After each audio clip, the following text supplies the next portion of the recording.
Hey guys, what's going on? Snoo here. Welcome to the first Path of Exile 2 video in quite some time. I'm still doing PoE1 content. We're not closing that chapter yet with 3.26, but it of course is time to recognize that the season is upon us. 0.3 coming soon. We just had our first PoE2 teaser very recently, something about Harbinger-esque. I don't know. I don't have many comments about that per se, but I've figured I would just make a kind of an update video for you, letting you know what's going to be happening on the channel. Of course, we're going to be switching ever so away from PoE1 here in the next week or two into PoE2. I'm going to be figuring out, what kind of build I might do. I'm going to be looking very closely at the patch notes. I know there's going to be a lot of balance changes. There's going to be a lot of new content, maybe a new act, maybe a new class. Who knows? It's very exciting. But at any rate, I haven't really talked that much about PoE2, macro view on my opinion of it and where we're at there. I didn't even make that kind of video, I don't think, last league, except a few sort of, what would I call them, ethical rants about things that were going on. They're a bit of a microcosm for the moment. But I figured, I've gathered my thoughts. We've had a lot of time to marinate in how I feel about PoE2 and coming back to it. I've been thinking about what I'm hoping to see from, let's say, the development team and the kind of direction of the game. My anticipations for what it was like at the start of the early access, things that maybe didn't turn out the way I thought they would or the way I hoped. The big picture here is that basically, if there's any sort of critique or move that I would like to see happen in the PoE2 development community, that is basically moving away from things like balance and more towards just development, more on the creative side.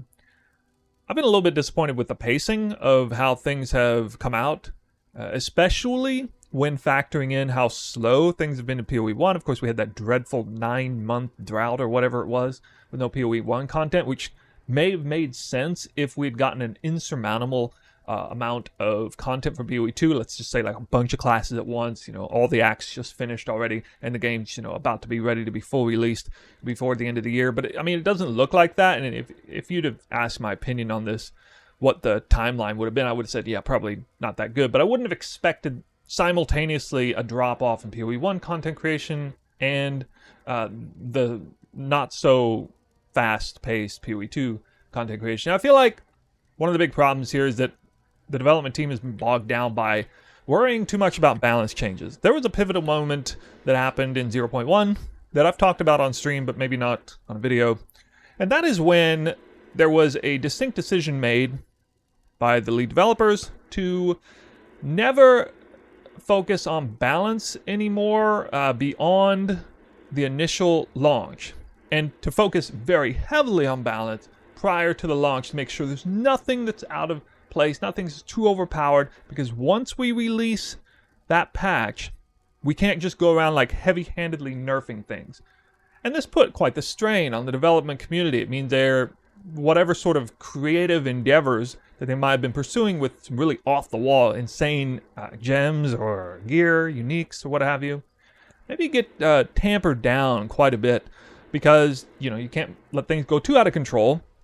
It's not going to be good for us if, a week later, there's this massive meta-defining build around, these set items or whatever they are, and then we can't just nerf them because we're going to make everybody unhappy. Yeah, it had to do with, I think, that Comet build in particular, and the meta gems. They basically, back in 0.1, in the first couple of weeks, there was some pretty heavy-handed nerfs, and it made everybody unhappy, and GGG essentially folded the development team to the base. I feel like they took the easy route. The short-term gain, long-term loss is just not going to be good for the development in the long run. I think it's actually slowing them down quite a bit, because think about it. They're working very hard on trying to come out with new content, new build, new stuff. Just think about how much they're trying desperately to keep things balanced as they're introducing these new gems. It must be absolutely insane how much time has to go into that just to make sure that there's not, there's nothing's going to slip through the cracks. We can't let anything be. Yeah. Anyway, a lot of thoughts coming back to me now all at once as we bring this topic back to a head. And yeah, it's nothing too crazy. It's just I would really wish they hadn't done that. I really wish they'd just let the gloves off. Been like, all right, guys, look, it's early access. Who knows what we're going to do? We may nerf your favorite build. We may buff your favorite build. We may all but delete the entire class, you know?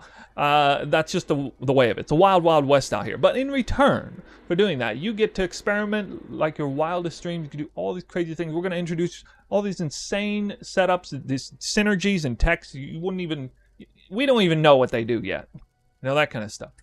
But I feel like it was just a bit vanilla, okay? Especially 0.2. It's not really a criticism I've heard that much from other people, but in my opinion, if you think about it, one of the reasons why 0.2 might have not been received so well is because it was pretty vanilla. There just wasn't that many things to do. The end game didn't seem that much more robust. We didn't get a new act. We did get a new class or two, and that was pretty nice. The passive tree didn't get wild and crazy and interesting. The Atlas didn't change in any major way. And Lightning Spear dominated the meta, sure. I suppose in retrospect, some people might wish they had nerfed Lightning Spear to force meta shifts or whatever. But I don't think that's actually the problem. I think that's a bit of a red herring.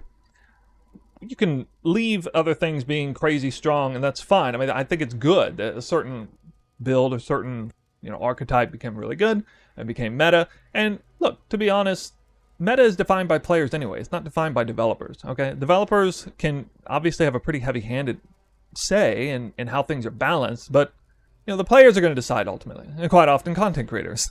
As many of you know, I didn't participate in Lightning Spear aside from making a few tech videos. I did Whirling Slash and Twister, and I found out I liked it a lot, especially leveling early on, and I just kind of stuck with it. And that says a lot more about me as a player than the balance. I tend to just stick with whatever I'm doing because I kind of fall in love with it and want to tinker around with it as much as I could, and it was such a robust combination of skills and being able to move this fast and everything with the accuracy stacking. A lot of videos back on my channel about that. You can look into that if you want. But the point is, I was perfectly happy with the build that I made and how it turned out. I didn't need to jump on the train, the bandwagon of Lightning Spear just because it was there and it was something that everybody else was doing. And I also didn't need to invest an insurmountable amount of time to figure things out on my own, by the way. I think some people might have thought that, oh yeah, well, sure, you played like a umpteen number of hours a day and stuff. No, I was having fun with this build even when Lightning Spear was growing popularity back in the first week when my gear was totally scuffed. And I hadn't even yet discovered the tech of moving fast with Whirling Slash. I hadn't even gone into that yet. That was just kind of icing on the cake. So I guess to a certain extent, I don't want to make this about the players. I don't want to place blame anywhere on the players in particular.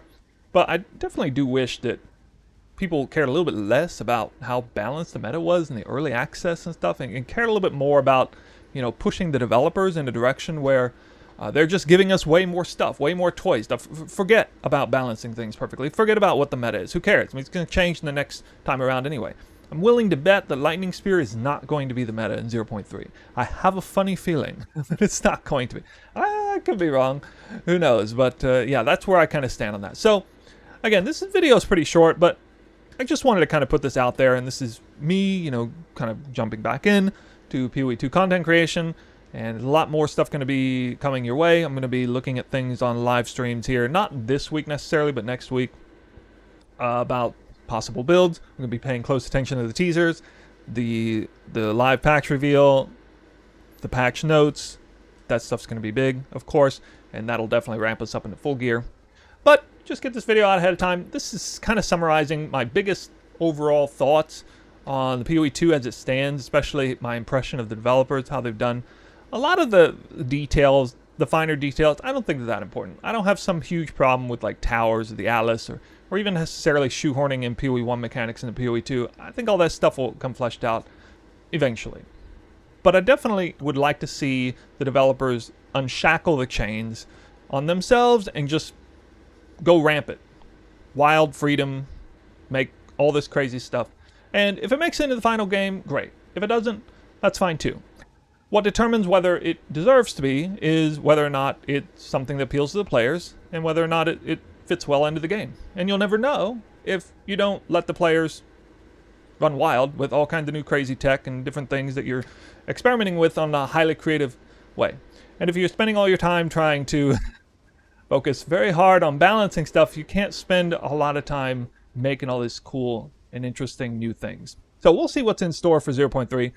I could be wrong. Maybe they've already made that sea change and it's happened right now and I'm just sitting here talking about a dead topic. I don't know.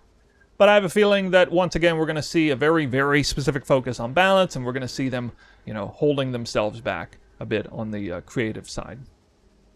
Let me know what you think in the comments section down below. Do you agree with my opinion on this? I obviously have a lot of opinions on PoE2. There were some rant videos that took place earlier. And yeah, I mean, it's nice to come back around and revisit the topics now that I had plenty of time to let it soak in. I'm very much looking forward to 0.3. I don't know what class I'll play, but I can promise you one thing, it'll probably be some sort of fast-moving agility class that can move maybe as fast as the monk did with Tempest Flurry, maybe as fast as this character does, Whirling Slash. I don't know. I don't really care how fast I move. I just want to be able to play that type of archetype. It's the type that I always love. And it's not necessarily a bow build, actually. So we'll see. Thank you guys for watching this video. We'll see you in the next one.